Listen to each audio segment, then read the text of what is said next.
నాసిక్‌లో జరిగిన పరిణామాల తర్వాత ఇప్పుడు సాఫ్ట్‌వేర్ అంశాల్లో ఆడపిల్లలకి అన్యాయం జరుగుతోంది. ఇదంతా మెన్షన్ చేసుకొస్తున్నటువంటి పరిస్థితి. Very good. ఒకసారి నిజాయితీగా మాట్లాడుకుందాం. ఇప్పుడు 180 మంది ఆడపిల్లలను ఒకడు మోసం చేశాడు. మోసం చేయడం అంటే ఈ అమ్మాయి ఆడితో తిరగకుండా వాడేమన్నా మార్ఫింగ్ ఫోటోలు పెట్టాడా? లేదే. ఈ అమ్మాయిలు వాళ్ళతో తిరిగాక అక్కడ వ్యక్తిగతమైనటువంటి జీవితాన్ని కూడా వీడియోలు తీస్తున్నాడని తెలిసాక కూడా ఒప్పుకొని, వాడు ఇంకొక అమ్మాయితో కూడా ఇట్లా ఉన్నాడని తెలిసినప్పుడే కేసులు బయటకొస్తున్నాయి. లేదా ఇట్లా 10 మంది వాడు బ్లాక్‌మెయిల్ చేసినప్పుడు. కానీ ఇక్కడ ఎలాంటి స్వేచ్ఛ వాళ్ళకి లభించింది? సాఫ్ట్‌వేర్ కంపెనీలో ఉద్యోగం చేయడం అంటే ఇప్పుడు మన సినిమాలు, టీవీలు వీటిటి పుణ్యమా అని, సీరియళ్ళు, పుస్తకాలు రాసిన పుణ్యమా అని, సాఫ్ట్‌వేర్ ఉద్యోగం అంటే అదేదో విచ్చలవిడి జీవితం అన్నటువంటి తరహాలో ప్రొజెక్ట్ చేస్తున్నారు.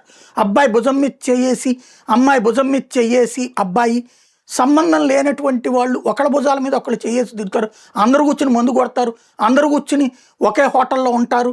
లేదా ఒకే హోటల్లో అబ్బాయి, అమ్మాయి కలిసి ఉంటారు. ఇది సోషల్ అన్నటువంటి తరహాలో సినిమాలు చూపెడుతున్నారు. నిజ జీవితంలో అట్టుంటారా? నిజ జీవితంలో అందరు అమ్మాయిలు అట్టుంటారా?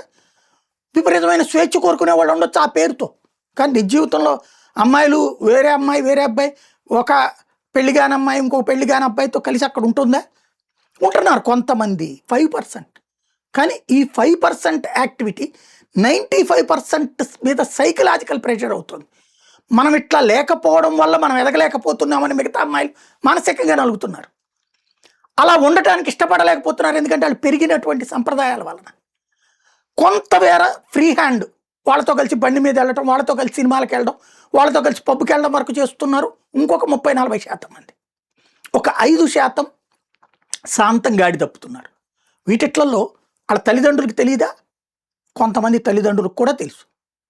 అది అసలు ఆ లైఫే వేరబ్బా, మనం అనవసరం కెలగకూడదు దాంట్లో, we should give free hand, మనమేం ముడిపట్టు కూర్చోబెట్టకూడదు, ఇట్లాగ మాట్లాడే వాళ్ళు ఉన్నారు. అదే సందర్భంలో అసలు వాళ్ళ ప్రెషర్ని గురించి పట్టించుకుంటున్న వాళ్ళు ఎవరు? సాఫ్ట్‌వేర్ ఉద్యోగం వచ్చిందంటే అదేదో ఆకాశం నుంచి ఊడిపడినటువంటి ఉల్కలాగా ఫీల్ అవుతున్నారు. వాళ్ళకి సంబంధించి అదేదో స్వేచ్ఛా జీవితం అనుకుంటారు. విపరీతమైన మెంటల్ టెన్షన్ ఉంటుంది సాఫ్ట్‌వేర్ ఉద్యోగంలో. విపరీతమైన మెంటల్ టెన్షన్. దానికి రిలాక్స్డ్ ఆన్సర్ చెప్పేవాళ్ళు లేరు. వాళ్ళతో కలిసేటటువంటి పరిస్థితి లేదు. దాంతో వాళ్ళల్లో వాళ్ళే కలుసుకుంటున్నారు. అది ముందు మద్యం సేవనం, ధూమపానం, ఆ పైన డ్రగ్సు, ఆ పైన వ్యక్తిగత లైంగిక జీవితాలు, పబ్బులా, క్లబ్బులా, ఇవన్నీ. వీటన్నిటి కోసం అప్పులు పాలవుతున్నారు.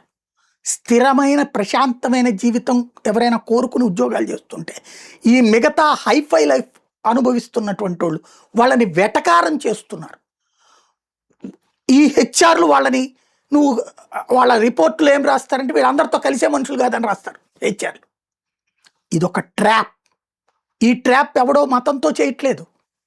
ఇది విచ్చలవిడి తనపు స్వేచ్ఛ కోరుకునేటటువంటి పురుషాహంకార సమాజానికి అనుకూలంగా కొంతమంది అమ్మాయిలు కూడా ఆ ట్రాప్లో పడుతున్నారు. మనం మనసుతో ఆలోచిస్తే, మనసుతో చర్చిస్తే, నిజంగా మాట్లాడుకుంటే లోపాలు ఇద్దరి దగ్గర ఉన్నాయి. ఇది గుర్తుపెట్టుకోవాల్సిన అంశం.